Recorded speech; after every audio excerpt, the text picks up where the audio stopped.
1950-60 के दशक में भारत दुनिया से अनाज मंगाता था और अमेरिका में जो सूअरों को खिलाया जाने वाला गेहूं PL 480 भारत को भेजा गया था।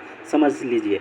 अब MS स्वामीनाथन के नेतृत्व में हरित क्रांति भारत अनाज के मामले में आत्मनिर्भर बन गया। जो हरित क्रांति हुई इससे आत्मनिर्भर बन गया। आज भारत विश्व को 40% चावल एक्सपोर्ट कर रहा है। अपनी ज़रूरत यानी 143 करोड़ लोगों को तीनों टाइम खिलाने के बाद विश्व को 40% चावल का निर्यात करता है। भारत ने चावल के एक्सपोर्ट को बंद कर रखा है, नॉन बासमती राइस को, ठीक ना, नॉन बासमती राइस को। अब देखिएगा, IMF से लेके, अमेरिका से लेके, यूरोप से लेके WTO जितने भी इस क्षेत्र में हैं, ये सब के सब भारत पर प्रेशर बना रही है कि भारत चावल पर जो प्रतिबंध है उसे हटाए। ग्लोबल राइस मार्केट का लगभग 45% जो चावल है वो उस पर भारत का कब्जा है।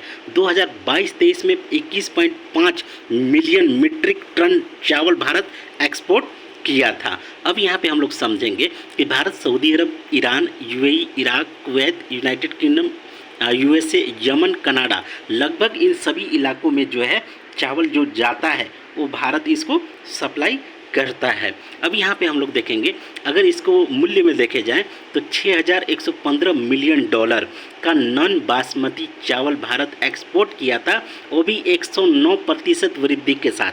भारत में जो चावल है वेस्ट बंगाल, यूपी, पश्चिम बंगाल, तमिल, आंध्रा, बिहार, छत्तीसगढ़, उड़ीसा, असम, हरियाणा में सर्वाधिक उत्पादन होता है।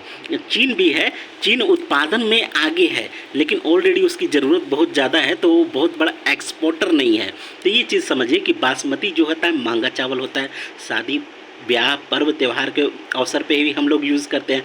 लेकिन नॉन बासमती राइस जो है वो हम लोग सबसे ज़्यादा उपभोग करते हैं, खाते हैं। तो इसका भारत, चूँकि भारत वाले बहुत ही ज़्यादा नॉन बासमती चावल खाते हैं, तो भारत सरकार ने इसका एक्सपोर्ट बंद कर दिया है, इस पर टैरिफ बढ़ा दी है, ठीक है, टैरिफ बढ़ाकर इसे महंगा कर दिया है नॉन बासमती चावल को दूसरे देशों के लिए। अब यहाँ हम लोग देखेंगे विश्व व्यापार संगठन जिसका मुख्यालय जिनेवा स्विट्जरलैंड में है, ये क्या है कि लगभग विश्व व्यापार का 98% पूरा इसके द्वारा होता है। तो मुक्त व्यापार ये करते हैं और यहाँ इस संगठन में 164 देश हैं।